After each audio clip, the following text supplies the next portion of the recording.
咱繼續來關心這淡江大橋，按算5月12要通車，正因為這風吹來，這淡江大橋呢有呼呼叫的聲音，附近的居民攏講吵甲是無多困。交通部公路局也已經確認這噪音的來源是真興島浮洲，趁東北季風就會安尼呼呼叫。目前是先用這消音膠條來改善，希望4月中完工。那準備長期改善，會按這阿魯米棒解決噪音。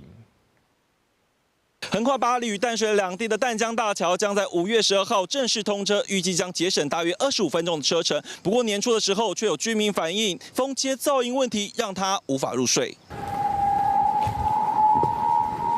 對這是到暗時無燈過，哼哼叫，和八里迄邊的當地里長形容講，都敢若鬼咧哭，甚至持續1個月。有的都吃安眠藥，還有塞耳塞的，都還睡不着。那陸續跟上級反映之後，有反映到公路總局這邊，那他們也有請淡江大學的教授幫忙做風洞實驗，找出原因。那4月17號，我們這邊八里跟淡水就有里民上去做一個簡單的參訪的活動。我們也希望說，在這之前，盡量把我們這個改善的措施盡量做好，讓我們里民可以上去看到的是一個很好的那個橋的完整的施工。經過通報，公路局新港北分局1月27日，申請設計單位去現場勘查，研判啥個來源是人行道的傷害，受到東北季風影響造成的。2月25日，國際設計和施工團隊來做檢討，提出改善。3月12日開始透過風洞的試驗確認成效，按照4月中加增消音膠條。這個人行道扶手因為它是一個規則且密集的一個排列的一個狀況，在美國舊金山大橋也有類似的一個狀況所以我們就參考這個美國舊金山大橋的一個案例。那因為這個泡棉膠條有這個耐久性的一個問題，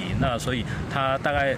能夠使用大概是1至2年的一個時間。那長期方案就是鋁板夾片，我們會在8月底之前把它裝設完成。淡江大橋做全台灣第一座世界級蛋撻無扣號座城牆橋，公路局嘛和新北市政府規劃通車進前的系列活動，今日第一波18開始，結合淡水日頭路線的走標，就暗算會有7000人參加。里長嘛講，希望透過這擺的改善，行政團隊會當佇設計進前和施工當中，提前避免問題。記者綜合報道。